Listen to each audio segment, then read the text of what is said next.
నేను మీ ముందుకు తీసుకొచ్చిన సబ్జెక్టు పుని తేన్పులు ఇంట్లో వస్తుంటాయి.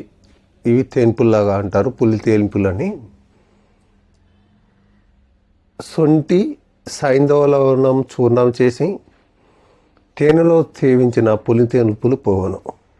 సొంటి సైంధవ లవణము చూర్ణం చేసి తేనెలో కలిపి సేవించిన పులి తేన్పులు పోవను. ఒక నిమ్మపండు తీసుకొని రసం తీసి దానిలో 2 చెంచాలు తేనె కలిపి తాగుచుండిన పులి తేనెపులు హరించిపోతాయి.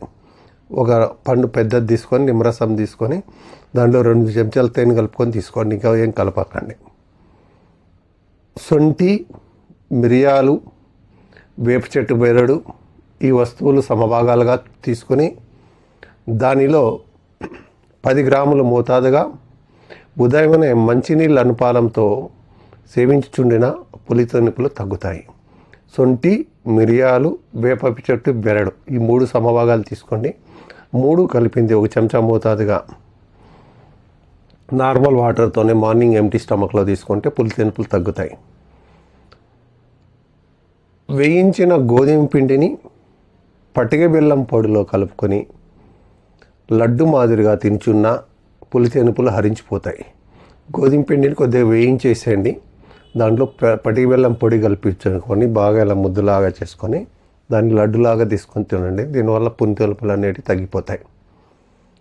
ఎండిన అరటికాయలను కాల్చి బూడిద చేసి ఒక 1/2 చెంచా బూడిదను తేనెలో కలుపుకొని రోజుకు 2-3 సార్లు కానీ తాగుతుంటే కూడా తగ్గుతుంది. ఎండిన అరటికాయలు పండు కాదని అరటికాయలు ఏమంటే ఎండబెట్టాలి, కాల్చాలి, బూడిద చేయాలి. ఆ బూడిదను 1/2 చెంచా తీసుకొని దానిని తేనెలో కలుపుకొని రోజుకు 2 పూటలు కానీ 3 పూటలు కానీ తీసుకోవాలి. ఇవన్నీ కూడా చాలా సులభమైన చిట్కాలే చేసుకునేటివి. ఇది నేను చెప్పిన వాటిలో ఇన్ని ఎందుకు చెప్పానంటే మీరు ఏది అందుబాటులో ఉంటే అది ట్రై చేయండి.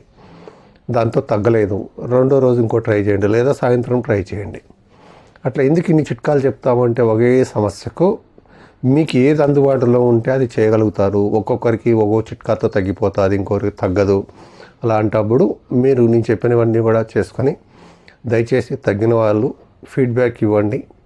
మీరు ఫీడ్బ్యాక్ ఇస్తే మిగతా వాళ్ళకు కూడా ధైర్యం వచ్చి ఇన్స్పైర్ అయ్యి వాళ్ళు కూడా వాళ్ళకి ప్రాబ్లం వచ్చినప్పుడు అవలంబిస్తారు. ఎందుకంటే యూట్యూబ్ ఛానల్లో చాలా వస్తూ ఉంటాయి, ఏది నమ్మాలో ఏది నమ్మకూడదో కూడా ప్రజలకు మీమాంసలో పడి ఉన్నారు. కాబట్టి ఇది చేసుకుని లాభం పొందాలని కోరుకుంటూ సెలవు తీసుకుంటున్నాం. మీ అశోక్.